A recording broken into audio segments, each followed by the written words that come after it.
kejadian itu saya paham banget pasti Ibu Suci hatinya hancur banget pada saat itu. Nah, mengatasinya seperti apa ini Ibu Suci? Saya waktu itu mengatasinya ya sama kembali lagi. Saya fokus cari kerja, saya berusaha supaya lebih tinggi derajatnya dari laki-laki. Saya berusahanya seperti itu. Saya bisa berdiri sendiri tanpa laki-laki, saya pikir saya bisa. Setiap ada laki-laki mau dekat sama saya selalu bilang, kita teman. Saya nggak mau ada yang serius-serius segala macam. Saya sudah nggak percaya. Saat itu, jadi saya merasa malu dengan diri sendiri. Kenapa saya juga nggak bisa jaga kehormatan saya. Sampai harusnya saya juga malu terus terang sama almarhum ayah saya. Jadi benar saya hari-hari cuma kerjaan dan kerjaan. Bahkan saya sampai rela kerja pagi di Jakarta, nanti malamnya saya harus berangkat ke Lampung, begitu lagi besok paginya dari Lampung berangkat lagi ke Jakarta. Ya, saya hanya begitu. Itu untuk menghapus Ya, trauma yang ada, ya. jadi mengisi dengan kegiatan. Betul. Ya Allah, saudara melakukan ini efek dari Ya, kejahatan itu seperti itu. Tidak hanya hari luar itu, biasa. tapi berhari-hari bahkan Berhari. bertahun-tahun orang bisa Bahkan menderita ya Allah. ini, tapi alhamdulillah Ibu Suci ini artinya kanalisasi atau kompensasi dari perasaan kecewa, perasaan sakit hati itu kerja. Ya. Bukan dilampiaskan ke tempat yang Tempat lain. lain. Meskipun ya sebetulnya kalau kerja ini juga dibarengi dengan kegiatan-kegiatan spiritual. Ya. Misalnya doa, zikir, wirid gitu. Itu akan lebih lebih kuat, lebih tegar dan lebih tertata kondisi emosionalitasnya. Tapi karena memang beliau ini kan punya cita-cita harus ada mandiri, harus ada kesamaan, bahkan kalau bisa gua harus bisa Iya. membuktikan bahwa saya tidak selemah yang Artinya diduga kaum laki-laki. Saya bisa sama dengan kaum laki-laki. Cuma tekadnya kuat begini, ya. Ya, begini persoalannya, Ibu Suci, bahwa kehidupan spiritual itu penting. Mungkin karena terbawa oleh pikiran bapaknya tadi, Iya. bahwa suami itu harus punya uang, punya pekerjaan, punya penghasilan yang sudah mapan, sehingga ukuran-ukuran keberhasilan kecenderungannya menjadi sangat material. Dan ini berpengaruh kepada cara pikir Ibu Suci, sehingga kehidupan ukuran untuk melihat keseimbangan itu adalah berdasarkan pendapatan, penghasilan yang itu harus diperoleh melalui kerja. Nah, Bukan dari kualitas keimanan loh. kualitas keimanan, kualitas spiritual sebagai pelengkap atau sebagai penunjang suatu hal yang penting untuk melengkapi kebutuhan-kebutuhan yang sifatnya material. Gitu. Nah, Ibu Suci sekarang mohon maaf sudah menikah atau masih sendiri? Sudah menikah. Sudah. Nah, itu seberapa lama Ibu Suci menangani trauma sampai akhirnya berani membukakan hati lagi untuk pria? 3 tahunan ya. 3 Sudah tahunan. 3 tahunan. Jadi saya selain kerja, saya juga sempat sih ngikut seperti tadi Pak Ustadz bilang spiritual. Saya sempat ada salah satu ustadz juga dari Lampung yang banyak saya dikasih amalan-amalan, akhirnya saya dibuat tegar. Sampai tahun 2003 awalnya sih saya sempat kenal dengan seorang pria di daerah. Di situ saya hanya sebatas teman. Saya bawa teman kos yang pemain band, dia pengen main di luar kota, saya bawa karena kebetulan punya channel di luar kota, saya bawa ke sana dan saya kenal dengan salah satu karyawan di sana. Akhirnya kita bersahabat. Awalnya cuma bersahabat. Dan di situ dia nanya kenapa nggak cari cowok yang buat serius. Saya bilang, buat apa sih cari cowok tuh, nggak akan ada yang mau. Karena kebetulan sejak kejadian saya perkosa itu, saya dapat penyakit kista.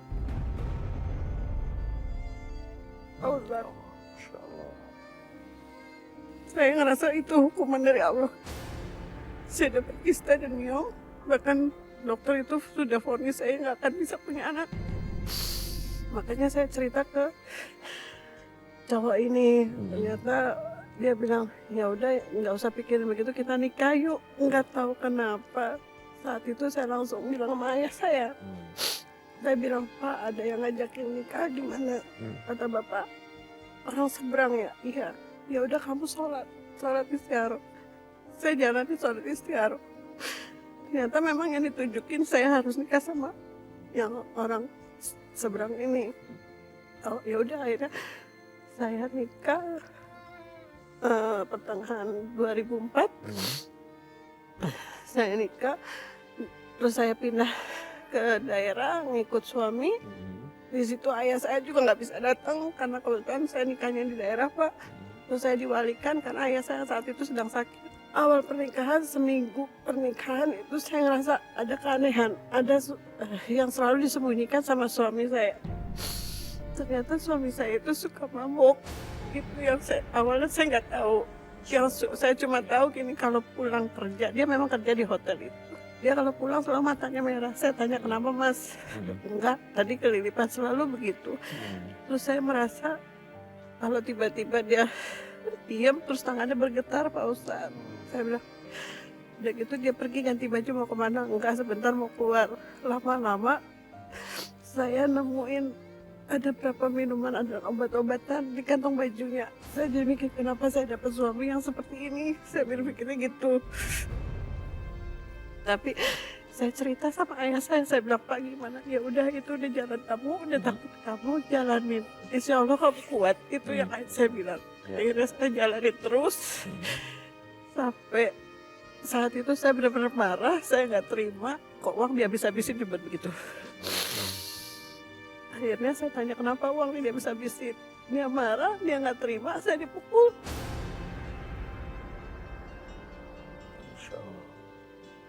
Saya dipukul sampai kena ke tembok, terus saya lari ke mertua. Mertua saya bilang, sabar ya, kata gitu. Emang anaknya begitu, ya Allah kenapa kayak gini Bu? Saya nggak nyangka, oh jadinya kayak gini. Udah sabar, ini cobaan.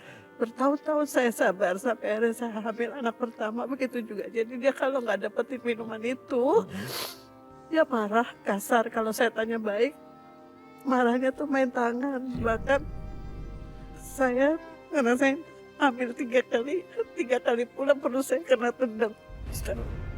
Jadi ibu sudah sempat hamil, tapi di tengah kehamilan itu setiap hamil dia selalu tetap berlaku kasar sama Iya. ibu. Iya.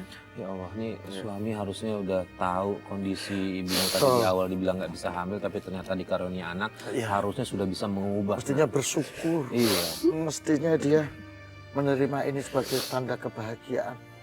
Tapi ya ini ibu luar biasa, Mas Farid. Iya. Jadi ini kita kayak menyaksikan sinetron dalam bentuk cerita tutur yang luar biasa. Saya melihat, teringat salah satu firman Allah di sini. Wa asa an takrahu syai'an fahuwa khairul lakum wa asa an tuhibbu syai'an fahuwa syarrul lakum. Bisa jadi sesuatu yang kamu hindari itu membawa kebaikan. Tapi bisa jadi sesuatu yang kamu cintai itu justru membawa keburukan. Ibu Suci ini dari awal bayangin pacarnya ketika di SMA. Ini adalah sesuatu yang dia bayangin indah, baik. Tapi ternyata menghadapi hambatan dengan orang tua. Gitu. Ketemu orang yang dikagumi, dicintai lagi, ternyata membawa bencana yang lebih besar, bawa keburukan yang lebih besar. Gitu. Ketemu lagi yang ketiga jodoh yang sudah diistiqomah dengan segala pertimbangan, dengan segala kelakuan. Ternyata ini membawa keburukan, membawa ketidakbaikan, padahal sudah bilang. Nah, saya berharap Ibu, ini kan melihat sikap suami, melihat kelakuan suami yang seperti itu. Tapi ini sudah menjadi pilihan Ibu. Ini sudah menjadi ketetapan Ibu untuk melakukan itu. Maka ini bisa kita balik lagi. Wa asa an takrahu syai'an fahuwa khairul lakum. Bisa jadi suami yang ternyata membawa sikap-sikap yang tidak disukai Ibu, tapi itu sudah menjadi pilihan Ibu. Mudah-mudahan ini menjadi satu kebaikan bagi Ibu ke depan. Ya. Nah, Ibu Suci pernah nggak sih ngelawan? Bukan ngelawan sih, maksud saya setidaknya nanya, kenapa melakukan itu ke saya gitu, ke suami? Saya pernah nanya, bahkan kalau saya selalu diajarkan almarhum, kalau kamu nggak salah, bela diri sendiri. Saya pernah bela diri saya sendiri, tapi malah perlakuan yang tambah kasar yang saya terima Pak Ustadz. Jadi, saya merasa ya udah lebih baik saya diam. Itu yang saya diam. Tapi klimaksnya saya lama-lama saya nggak punya teman curhat, nggak punya. Akhirnya saya cerita ke teman SMA. Tapi itu pun cerita ke teman SMA yang tidak hanya satu orang, kita beramai-ramai sampai teman bilang, ya udah kenapa nggak diselesain aja, punya suami kayak gitu buat apa juga, gitu kan. Tapi yang saya berpikirnya gini, kasihan psikisnya anak-anak, kasihan anak-anak. Nanti ngeliat kok papanya seperti ini, saya jalani terus. Saya berusaha bertahan sampai terakhir itu sebelum ayah saya wafat, saya pernah bilang 2009, kalau kamu gak kuat, lepasin, jangan kamu paksain diri. Nah itu kejadian 2 tahun lalu. Saya sudah benar-benar gak kuat karena suami saya sempat mukul saya dan bagi saya udah keterlaluan dan akhirnya saya jadi dendam. Saya bilang, saya bisa berdiri tanpa lu, saya bilang gitu. Terus saya minta cerai, saya bilang ya udah kita cerai. Tapi dengan bilang ya udah kita cerai itu, dia sampai mencekik saya. Itu kejadiannya gara-gara saya melihat WA-nya suami. Ada WA dengan perempuan lain. Sampai saya nekat nelfon perempuan itu, ada urusan apa. Malah perempuan itu cuma bilang, laki gue lebih kaya dari suami lu mbak, gitu. Gak usah takut, gue gak akan ambil suami. Selalu bilang begitu. Tapi kenapa sampai detik ini masih terus WA? Masih terus berhubungan mereka. Iya, dan yang parahnya masalah perselingkuhan suami ini diketahui sama anak saya yang paling besar. Jadi awalnya anak saya duluan yang baca.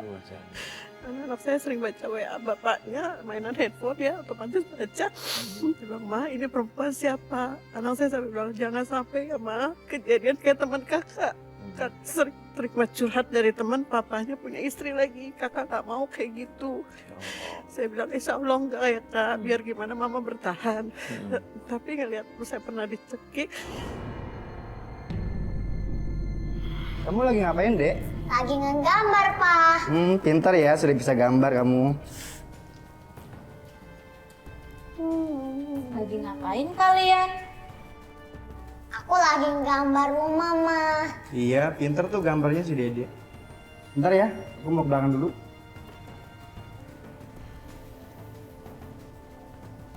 Gambar apa, Kak?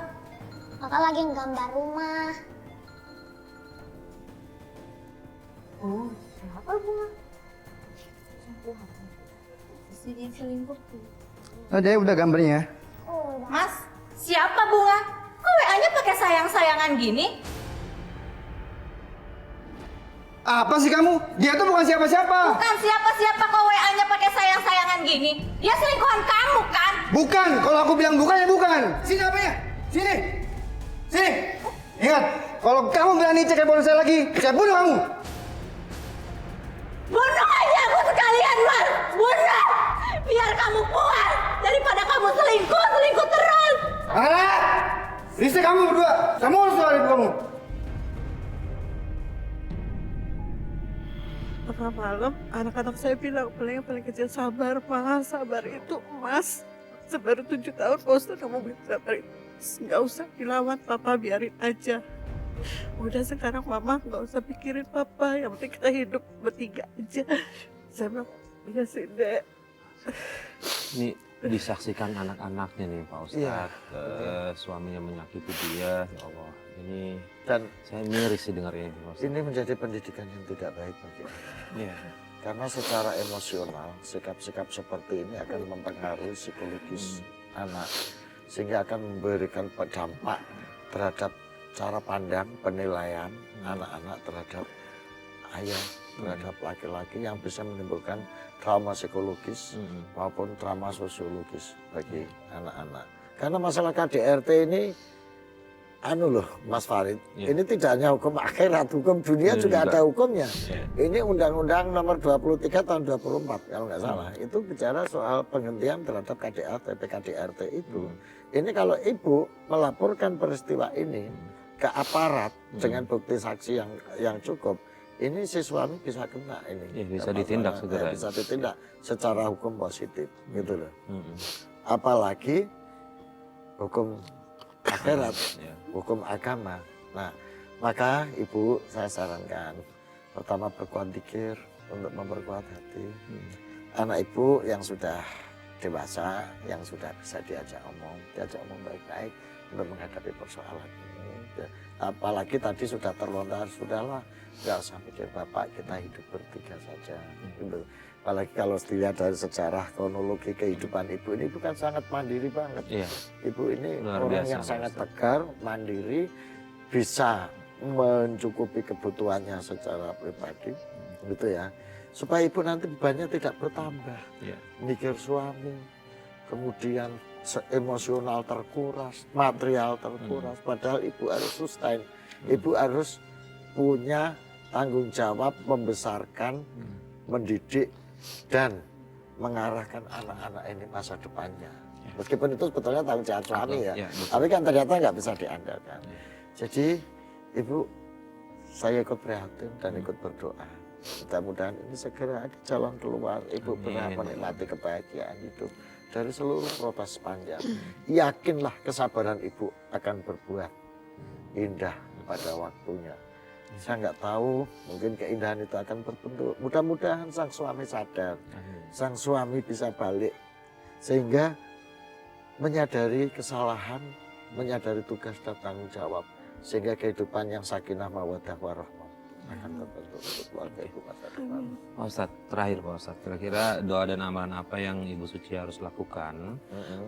Karena kalau menurut saya tujuan utama Bu Suci sebaiknya curhat ke Allah. Ya, ya. Karena tadi cerita banyak curhat ke teman-temannya, Betul. utamakan ke Allah. Ini apa yang harus Ibu Suci dalam waktu dekat ini Pak Ustadz lakukan? Saya ingin Ibu Suci ya, itu ada sholawat.